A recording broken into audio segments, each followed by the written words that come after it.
Hello, everybody. It's a day when we're going to tackle something that's a bit larger, but I will try my very best to just be an encouragement for you to read it. And it's really the great book of Psalms, and there's 150 Psalms, and in the Septuagint there's 151 in the Psalms. They come out in 5 books, made up of 5 books, like the 5 books of Moses. You've got 5 books of Psalms, and it looks as if the Psalms have been written over about 1,000 years.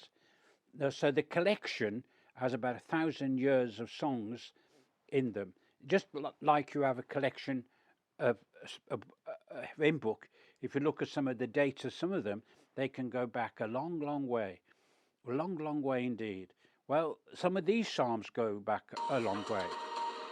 That's not a psalm. That was my computer telling me that they want me to do some work, I suspect.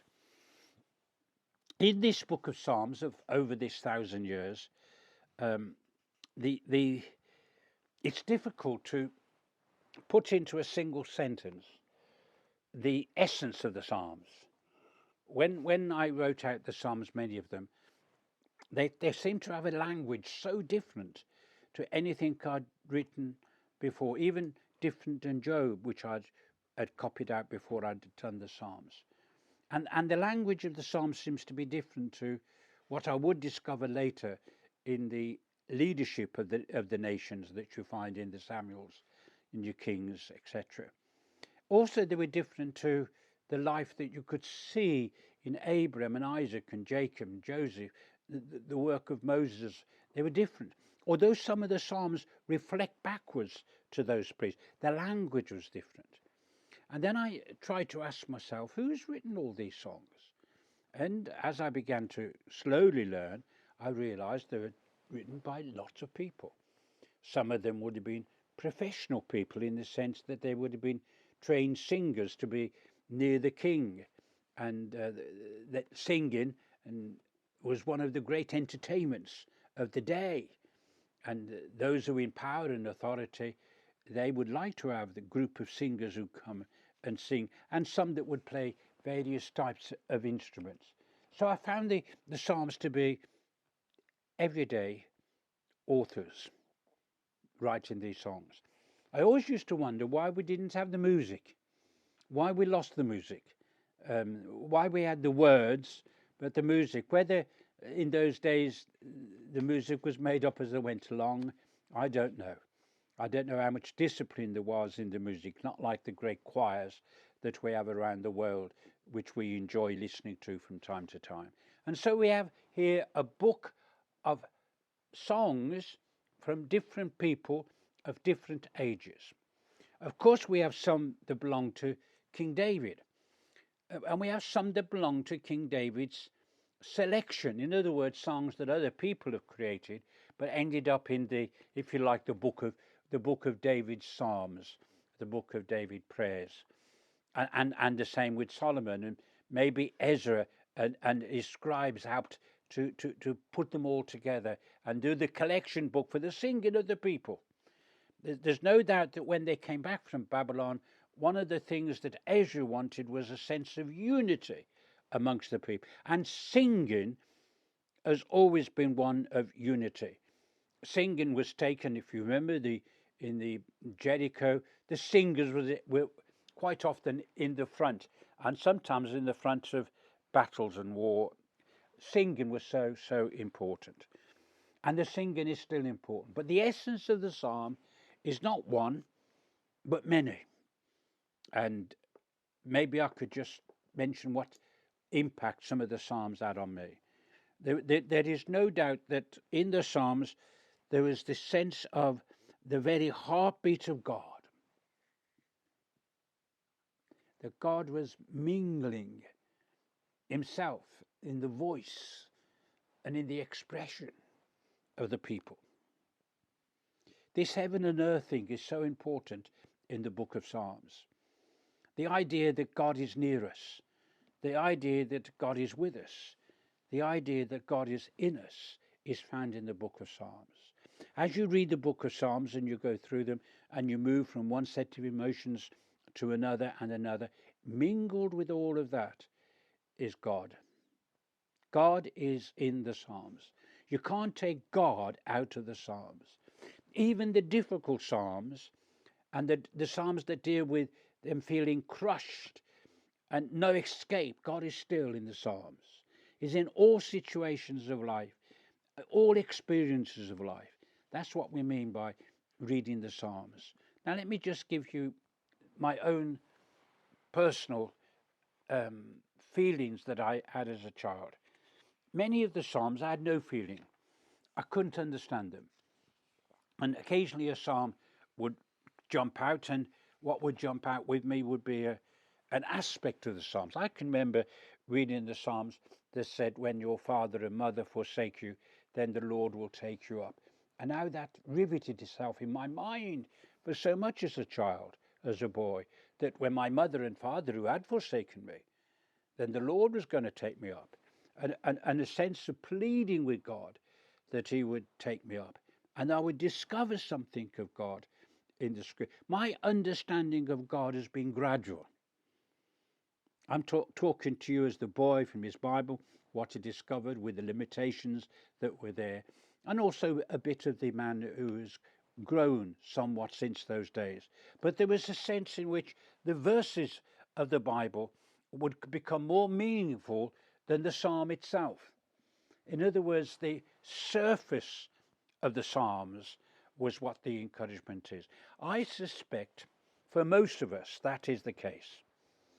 And I see nothing wrong with that, where you apply a verse that says, that's for me. It might only be for you that day or that week or that period or that situation, but that verse is for you. And there seems to be that kind of richness, no matter who you are. There's something in the Psalms for you and something in the Psalms today. Some people say they read a psalm every day. Some people say they read a chapter of the Proverbs every day. I'm not one of those. I do read the Proverbs a lot. I do read the Psalms a lot. I looked at my Bible the other day, and one of my Bibles is so marked on the Psalms that I obviously spent a long time at that time on the Psalms. I can remember trying to work out whether Psalm 119 was an Old Testament reflection of the Sermon on the Mount. And I got to the second stage, 8 verses, and I could follow them as if I was reading the Beatitudes. But after that, I got lost, and I realized that wasn't for me a good way to interpret it. The thing the Psalms tell us is that God is awesome, great, incredible. There's everything.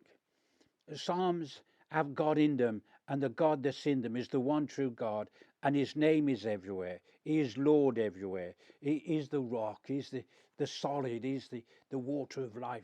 He's this and he's that and he's the other. Is the light and is the life, and that comes up. God in the Psalms comes up, comes out. And many verses were reflecting of that. The other thing that the Psalms do for us, it makes it very, very clear that God is the creator. Now, it doesn't deal so much with the way God created in chapter 1. The fact of God as the creator is what comes up. I remember giving a talk on two of the big Psalms, and one was the history of Israel, and it was God's providence to them. And the second Psalm was the same history of Israel, but this was mankind trying to work without God. And the second one was very sad. The first one was one you could confidence in. And you can take that God is the creator, and he's created you, and you've been created for a purpose. The second thing you can get from the Psalms is not only God is in the Psalms and God is the creator, but God is near. You get that from the Psalms. God is close. God wants to embrace. God doesn't just want to be in the Psalms. God wants to be in your experiences, no matter what they are. And you have Psalms like that as well. You have Psalms that are full of gratitude, Psalms that are full of salvation, Psalms that are full of personal deliverance, psalms that are full of the need for faithfulness, for justice and for care and for love and those kind of things. Those are the kind of psalms you can have. Oh, there's some difficult psalms, some dark psalms, some psalms you don't understand. Occasionally I meet people and they remind me of the psalm where they're in Babylon and it says, "Blessed is he that taketh thy little ones and dasheth thy head against the rocks." That wasn't very kind of God, was it? Well, it doesn't say God did that. That were people expressing themselves in the most dire situation. Everything had gone wrong and they didn't want this nation to continue. They wasn't saying dash at the little ones, they were dashing the future, getting rid of the future. That wasn't God speaking. That wasn't God's language.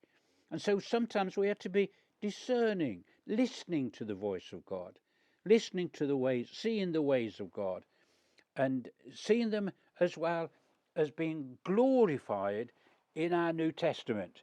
For the New Testament glorifies all the best and right that is of God that's there. The personal deliverance, the faithfulness. Now, if you said, are there any key things that's there? One is that if God is the creator, I can be one with the creator. That's in the Psalms. If there's praise, I can be part of the celebration of that praise. If God's in the Psalms, I can be a worshipper of God and open my life up to God. That's wonderful. That's really, really wonderful. You can do that. There is in the Psalms a crying out for God. There is in the Psalms a confessing of my sin. I'm sorry, God. There is in the Psalms the trusting and the hoping in God. There is in the Psalms that everything of life can be expressed before God. There can be a transparency in my life that is there. There is in the Psalms that you can appeal to God's goodness and God's faithfulness to be true to you today. You've got all these things in the Psalms. You also get from the Psalms transformation. Hear my voice when I call, O Lord. Be merciful to me and answer me. My heart says of you, seek his face. Your face, Lord, I will seek. In the Psalms, you've got life-giving truth. You've got wisdom and purity from God. These are ones of instruction. You've got singing and learning in your singing, living and loving in your living. You've got warnings against the things that shouldn't be there, and you've got the faith that can be developed of God's people. Psalms of direction are like that, are so powerful, aren't they? And then you've also got what we call royal psalms, psalms that really want to praise, in many cases, an earthly king, but you find as you read them, it's transferred from the earthly king to a king who will be King of kings and Lord of lords. So you do have your royal psalms that's in them today. The way they've thrown, the way of the wedding goes, the way of their just and righteous reign, the way their kingdom develops and grows, the way that there are prayers given to the king. And in the royal psalms that we have that's in this Bible, we can soon see the relationship of Jesus Christ with his people. And we are part of the kingdom. The very first book of the New Testament introduces us to the kingdom of our Lord Jesus Christ, the kingdom of heaven, the kingdom that can be on earth in your soul and mine. And we can be living out that kingdom. We can be having the kingdom. So you've got these psalms, and then you've got the psalms of pilgrimage. I can remember being captivated with these psalms, which they're called psalms of ascent. I first of all didn't know what ascent, so I looked up a dictionary, and it's going up. And I thought it could just be like that, like a ladder. It didn't mean that. It meant a journey of singing, of praising, of remembering. You're going to go to something special, something extraordinary. Maybe this is the first time in your life you've been on this pilgrimage. Maybe this is the only pilgrimage in which you're going to go, and you're going to your destiny, which is the great city of David, Jerusalem. And when you transfer that to us going to our city, our Jerusalem, our New Jerusalem, then the songs of ascent take on their special meaning. I can remember taking Psalm 118 and taking it slowly, so slowly that I discovered so much of it in the New Testament quoted that particular Psalms. And I felt reasonably confident, although I wouldn't be dogmatic, but I think Psalm 118 is quoted more than any other passage of the Old Testament, including Isaiah 53. I could be wrong. Prove me wrong. I'm quite happy to be proved wrong. But what it does tell you, there's an awful lot of that psalm finding its fulfillment in the New Testament, being glorified, as I would say, in the New Testament, including that famous one, the stone which the builders rejected. Is it not made the cornerstone? Is it not got the place of honor and glory? Is it not giving the strength and stability to the people of God? And you read that 3 times being mentioned in our 2 Testament. The relevance for the psalm today, I suppose it's the fact that we know that except the Lord build the house, they labor in vain that build it. That we have got something in the psalms and singing and poetry, and most of the Bible would come underneath poetry. When I say most, a third at least of the Bible would be expressed in poetry and poetry terms. The King James Bible, in its poetical descriptive of the English language, does a real justice to the poetry of the Bible that can sing their own songs into the soul. It was the King James songs, or the Coverdale Psalms, which was a translation before, that is still in the prayer book, unless they've taken it out in recent years, of the Church of England. They would sing these songs that you've got, and in the Scottish Church, it was the singing of the Psalms that was there that stopped them singing a lot of the singing songs that came from Isaac Newton and carried straight on Isaac Watt, John Newton, etc., the Wesleys. They would put those on one side. They would be singing the songs of Solomon, the songs of David. The verse that I would have here is, rejoice with those who said to me, let us go up to the house of the Lord. They were singing on their journeys. So the Psalms had very practical reasons. So there's all kinds of Psalms dealing with all kinds of situations, so that you and I can know the meaning and the freshness. And if we can only take verses from the Psalms, from verses of this psalm or that psalm, and we don't understand the fuller meaning of the psalm, then take those verses. Take the verses and make them your own. Again, underline the psalms and the verses that jump out. With me, when the parents forsaken, the Lord took me up. Another psalm that was so strong and powerful to me was, fret not thyself with evildoers. And the psalm starts that. Because evildoers get so much of this world's goods, don't fret. This world's goods are not for you anyway. And God knows what He's dealing with you for eternity. You do have a destiny. I had the privilege of doing the service of a family who was a great help to me as a boy. And the husband died in his 50s, and 30 years later, the wife died, and she made it clear to her children that she wanted me to take the service. And what did I turn to? That well-known Psalm 23. To be a help and encouragement. I've heard that song sang not only in times of burial and death, but in times of marriage and life. I've heard that psalm sang in the church to various tunes. You see, the psalms, they ring God into you. And I'm going to conclude my meditation on the psalms with that single thought. that as you read your Psalms and take these verses into you, God rings himself, he sings himself. The sound of God comes into your soul. The re-engineering of you, the development of you, so that you become far bigger for God on the inside than on the outside.